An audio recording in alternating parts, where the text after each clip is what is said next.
I thought I would get her back to Godhead and see if I can give her back to Godhead when they come. So I run in the bhajan kutir and got her back to Godhead. I come out, and Prabhupada was still already standing there. He had come out the bhajan kutir also. And he was just standing in front of the deities. Then he looked at me and he said, "Why you're not here?" He said, "You see the guests are coming and there's no one here." The first people who've been in about a couple of weeks. He said, "No one is here." He said, "People are coming." He said, "You should be here." I said, "I just wanted to get back to Godhead, Prabhupada," and I just come out. And then he was kind of looking at me and it seemed to be saying, "What are you making all these excuses for?"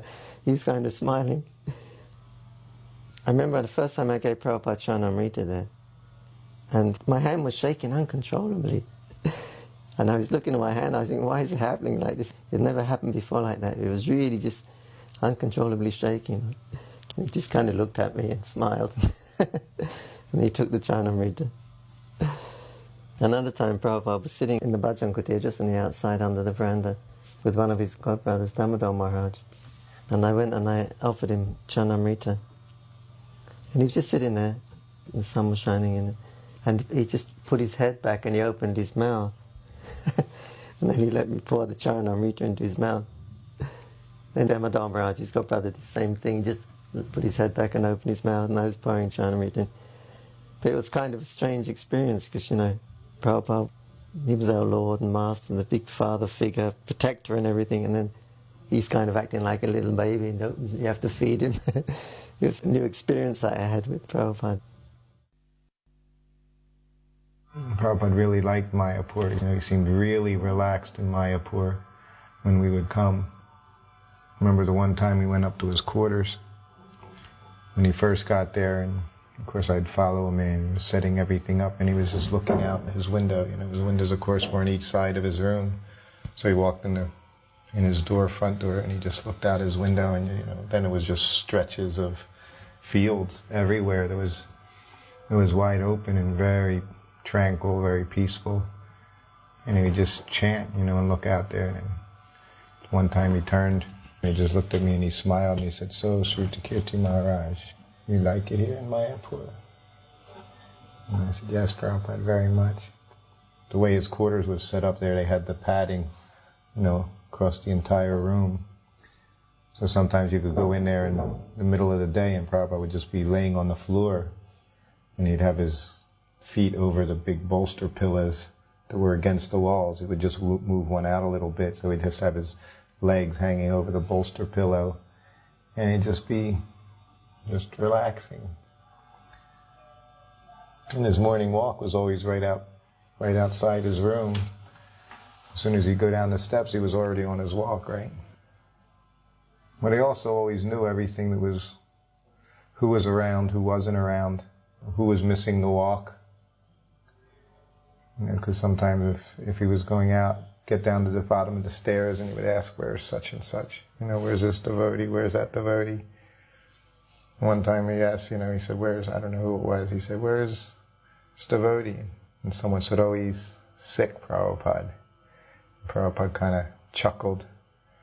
And I said, "Yes, Prabhupada, I think he has morning sickness." And then Prabhupada laughed. He said, "Yes, that is the difficulty." Expected everyone to be up in the morning. And he never minimized that. Always did the opposite, even with the people that traveled with him. Because we were the ones affected too by that, so-called jet lag and stuff as he traveled around, but he wasn't interested in hearing about it. Prabhupada was so happy that we had cows. He said, "This is very auspicious." He said, "If the cows are grazing on the land where we're going to build the temple, then by passing cow dung and walking over the land, it's going to make it very auspicious for the temple."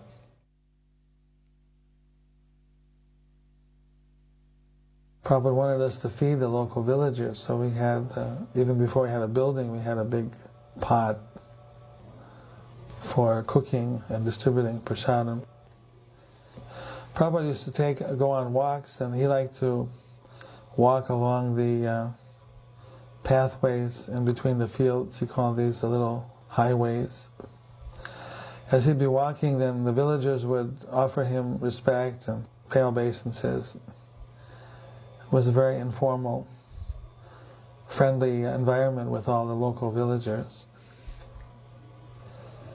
Prabhupada would walk out in the fields and then he'd look and say, here there'll be a spiritual city one day. I have seen that Prabhupada morning walking time, one villagers, he is taking some sabji, vegetables to nearby market. Then Prabhupada stops suddenly. Then he says, why you are going? I have to sell this vegetable to the market. Then Prabhupada says, why not you are giving to the temple? You can serve Radha Govinda by giving your vegetables. Then he has agreed. He purchased all the vegetables, big bucket he purchased. Then he told Jayapataka. Then Jayapataka paid his amount. He told that vegetable man, please you come every day and talk to the temple manager and give sabji, vegetable, fresh vegetables to the Radha Govinda. He has all the time mind to give fresh flowers, fresh vegetables, fresh fruits. I have seen also sometimes in Calcutta somebody purchase not fresh fruits. So he was very annoyed. Why you do not buy the fresh fruits for Radha Govinda? So I have seen same thing, fresh vegetables he likes to offer Krishna. Prabhupada was going on a walk and he called me because he said he wanted me to take the part of the material scientist. Then I said to him, all right, speaking as a scientist, I said, we will not argue whether a soul exists or not. We'll just take it as a given that a soul exists. So my question to you is that we will create the right properties in our laboratory and in our test tubes so that your Krishna will send a soul into a test tube. Is that premise accepted by you? Is that acceptable? Because if I was thinking if I can get Prabhupada to say yes, then I'll say then we have created life. And then Prabhupada just said, you rascal scientist, you will not tell Krishna where he has to send a soul. Prabhupada sometimes used to go for a morning walk there on the Ganges. It used to take about almost 20 minutes to walk there. At that time it was way, way over the other side. And one time actually they all took bath there. They were all sannyasis, I think, or at least brahmacharis and sannyasis. And Prabhupada said, you can take a bath if you like. I said, Prabhupada, we didn't bring any gamchas. I said, it's okay, no one's around. You can go in your coping. So everybody jumped in the Ganga, and then Prabhupada went in also. He had a gamcha. His servant bought him a gamcha. And he also went in. And then they started fighting, splashing and everything like that.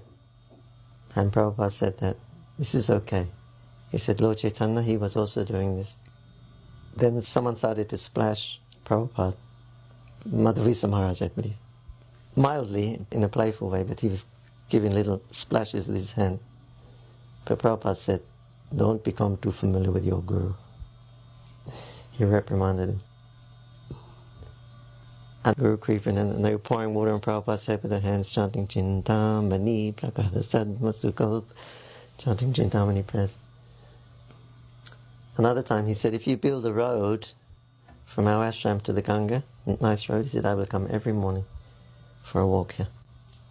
And another time he said, be careful, because the Ganga could come and take away all of our property. For several years, the Ganga was constantly changing course. Then the course was diverted right over to the property. But then the government took action. They made some proper embankments there with bricks. But it came very, very close, right up to the road.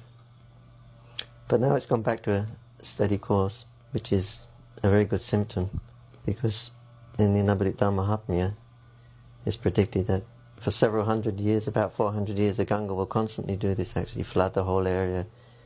And then after 400 years, Bhaktivinoda Thakur mentions, then she'll go back to a steady course again. And then he said many, many bathing ghats will be built on the Ganga, and many, many temples will be built, and many household dwellings will come up. And there will be, of course, the Adbhut Mandir, a very astonishing temple, will rise, from which service to Lord Chaitanya will spread all over the world. So now we're seeing this. Now the Ganga is more or less settled. There are permanent ghats being made. ISKCON's made one. Madhav Maharaj has made a permanent ghat. And there's hundreds and hundreds of dwelling places now, all over the place. We have our Grihastapara. Then just outside the master plan of our project, there's so many houses. And the community members also of the Chaitanya Math and Jogbeat, Gaudiya Math, they're also building little houses. There's hundreds of little houses. It's all protected by Nityananda Prabhu. So these are good signs. One day it was a Govardhan Puja, and we built a big mountain of rice, and we fed many people. And the people took their leaf plates after taking prasadam, and then they threw it behind the building. And then Prabhupada was living up on the second floor. And we were sitting in the room together, and then he heard dogs barking and kids shouting. And so then he got up and walked back on the veranda behind his room, and he looked over and he saw that there was this big pile of leaf plates of people that had eaten their meal, and there was little scraps on the plates.